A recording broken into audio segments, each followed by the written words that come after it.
আমরা অপেক্ষা করে আছি, আসেন দেশে। দেশে আছেন, দেখা হবে ইনশাল্লাহ রাজপথে। ২৭ বছর বয়সে মুক্তিযুদ্ধ করেছি, এখন ৮২ বছর বয়সে আরেকটা করব বাংলাদেশের জন্য। বাংলাদেশে জনগণের শাসন গণতন্ত্র চিরস্থায়ী করে যাব আমরা। ভুল তো মানুষ করেই, নিশ্চয়ই এখানে ডকুমেন্টারিতে অনেক ভুল আছে। প্রথম ভুল আমি দেখেছি, সেখানে তো আবু সাঈদের ছবিই নাই। আবু সাঈদ এই বিপ্লবের প্রতিচ্ছবি, প্রতীক। তার ছবি না থাকলে এটা কোনো ডকুমেন্টারি হলো না।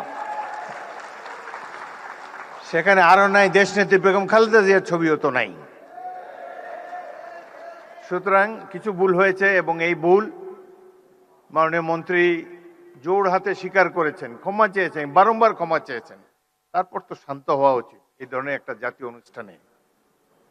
এটাকে পুষে সংসদের মতো একটা ওয়াকআউট, এটি বাঞ্ছনীয় নয়। আমি লক্ষ্য করেছি মাননীয় সংসদ সদস্য আক্তার, তিনি তার অনুসারীদেরকে প্রশমিত করার চেষ্টা করেছেন, কিন্তু বাংলাদেশের নেতাকে তো মানে না সহজে অনুসারীরা। প্রতি মুহূর্তেই তারা যে নেতার চেয়ে বড় এটা প্রমাণ দেওয়ার জন্য মুখিয়ে থাকে। সেই কারণেই এই ধরনের একটা অনুষ্ঠানের এই পরিণতি হলো। এখানে যারা বিদেশি বসা ছিল, আমি মনে মনে চিন্তা করছিলাম যে ইংরেজিতেই ভাষণ দেব, বিদেশিরা দেখুক 16 বছর আমরা কিভাবে কাটিয়েছি, কিন্তু তারা তো চলেই গিয়েছে। যাই হোক, জাতীয় অনুষ্ঠানে এই ধরনের বিশৃঙ্খলতা মোটেই কাম্য ছিল না। ভাই, আমরা তো জনগণের ভোট নিয়ে এখানে এসেছি, জনগণের নির্বাচিত প্রতিনিধি আমরা, হাওয়ার থেকে উড়ে এসে বসি নাই এখানে। সুতরাং এই সরকার নির্বাচিত একটি সরকার, এটুকু শ্রদ্ধা সম্মান প্রাপ্য। ভুল তো আমরা করি, আরো হয়তো সামনে আরো ভুল করব, সেই ভুল করলে তার জন্য মাসুলও দেব, কিন্তু সবাই মিলে ভুল সংশোধন করতে চাই।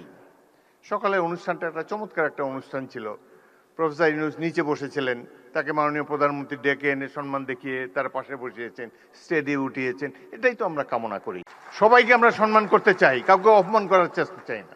এখানে বক্তব্য দেওয়ার সময় কেউ বুয়া বুয়া বলে চিৎকার করে, রাষ্ট্রীয় অনুষ্ঠানে কি এগুলো মানায়? কবে আমরা শিখব? যাই হোক, অত্যন্ত দুঃখজনক।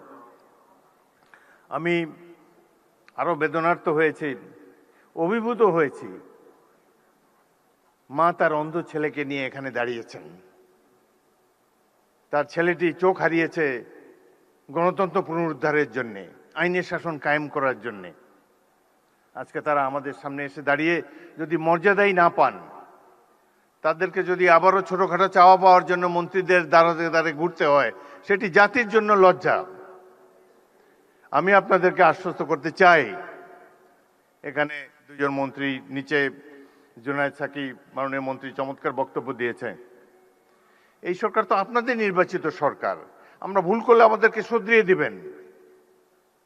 আমরা তো আর আওয়ামী লীগ হতে পারবো না, হতেও চাই না।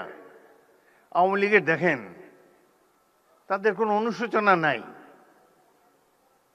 এত অন্যায়, অবিচার, খুন, গুম, মানি লন্ডারিং, হত্যা, নির্যাতন, আয়নাঘর, এতে তারা কোনো লজ্জাবোধ করে না তো। আবার বলে যে ডিসেম্বর মাসে আসেন, দেশে এসে পদার্পণ করবেন। আমরা অপেক্ষা করে আছি, আসেন দেশে। দেশে আছেন, দেখা হবে ইনশাল্লাহ রাজপথে। ২৭ বছর বয়সে মুক্তিযুদ্ধ করেছি, এখন ৮২ বছর বয়সে আরেকটা করব বাংলাদেশের জন্য। বাংলাদেশে জনগণের শাসন গণতন্ত্র চিরস্থায়ী করে যাব আমরা। রক্ত দিয়েছি এই দেশের জন্য, যুদ্ধে আহত হয়েছিলাম 1971 সালে। এই ধরনের বাংলাদেশ দেখার জন্য নয়।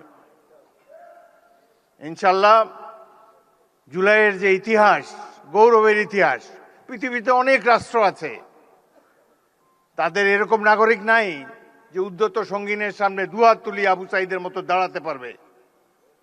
কোন জাতি এত সাহসী? আমরা সেই জাতি, তাদেরকে নিয়ে আমরা গর্ববোধ করি। আপনারা যারা এখানে এসেছেন, জুলাই যোদ্ধারা, মন খারাপ করবেন না। যারা জীবন দিয়ে গেছে 71 সালে, তারাও কিছু পায় নাই।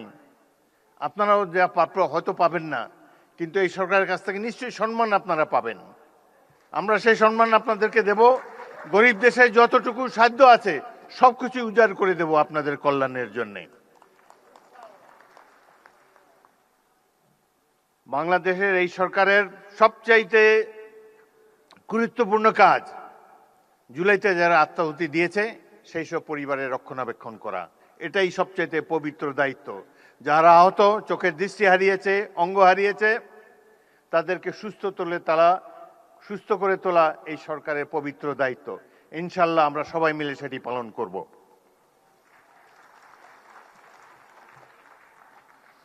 জুলাই গণঅভ্যুত্থান আমাদেরকে রাষ্ট্র পুনর্গঠনের সুযোগ এনে দিয়েছে।